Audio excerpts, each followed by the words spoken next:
Bonjour et bienvenue, j'espère que vous allez bien. Aujourd'hui dans cette vidéo, nous allons préparer ensemble cette recette de pavlova aux fruits rouges. C'est parti tout de suite avec moi.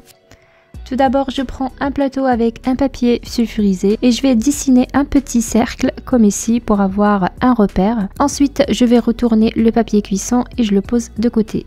J'utilise mon robot pétrisseur pour réaliser la meringue. Si ça vous intéresse, mon robot, je vous laisserai le lien en description. Pour la meringue, j'ai besoin de 3 blancs d'œufs, exactement 120 grammes.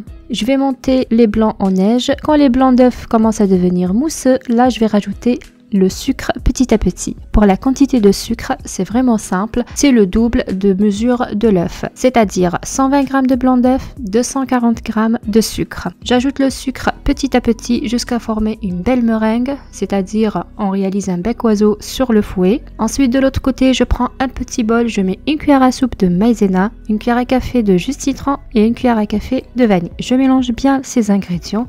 La maïzena va m'aider d'avoir une texture moelleuse à l'intérieur pour la meringue et croustillante à l'extérieur. J'ajoute cette préparation enfilée sur la meringue et je continue de mélanger.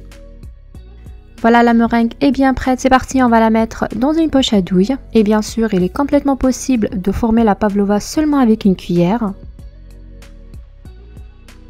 À l'aide du cercle que j'ai dessiné comme repère, je forme tout d'abord une base. J'étale légèrement avec la spatule et ensuite je réalise des bordures comme la montre la vidéo. Et pour que ça tombe pas, je réalise quelques piliers à l'intérieur de la pavlova et je lisse à la fin avec la spatule. Pour un bon rendu de la pavlova, je la décore avec la maryse comme ici. Je lisse l'intérieur de la pavlova. Et sur la face de la pavlova, je vais décorer la meringue avec la maryse de cette manière. Et maintenant, on va l'enfourner tout d'abord à 130 degrés environ 10 minutes. Et après ça, on va baisser la température à 100 degrés et je vais la laisser cuire tranquillement environ 1 heure. Au bout d'1 heure, on éteint le four et on laisse la pavlova à l'intérieur jusqu'au refroidissement total. Et en attendant, on va réaliser notre crème chantilly. Dans le bol, je vais mettre 300 ml de la crème fluide entière, minimum 30% de matière grasse, il faut qu'elle soit bien froide, une cuillère à soupe de sucre et une cuillère à soupe de mascarpone.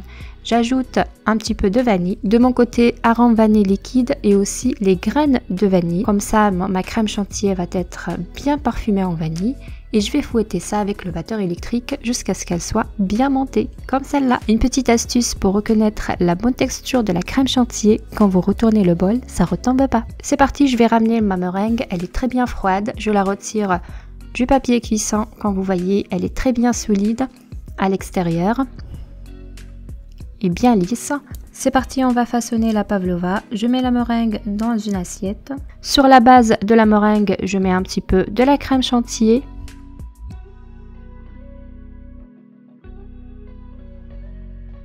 Juste à l'intérieur, je vais rajouter quelques fraises émerties coupées en petits morceaux.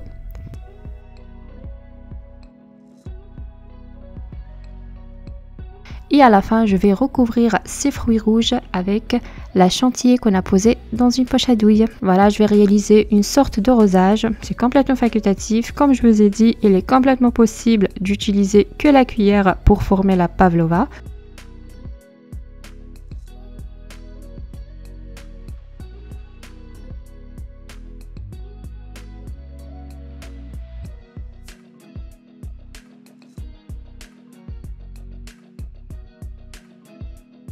Voilà, une fois le rosage avec la crème chantilly est terminé, maintenant je vais poser les fruits rouges sur la face.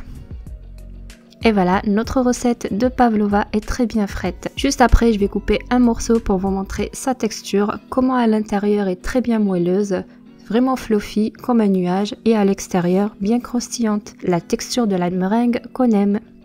J'espère que la vidéo d'aujourd'hui vous a plu. Si c'est le cas, n'oubliez pas, laissez un petit like, partagez cette vidéo entre amis et un petit commentaire pour moi. Ça me fait un énorme plaisir de vous lire.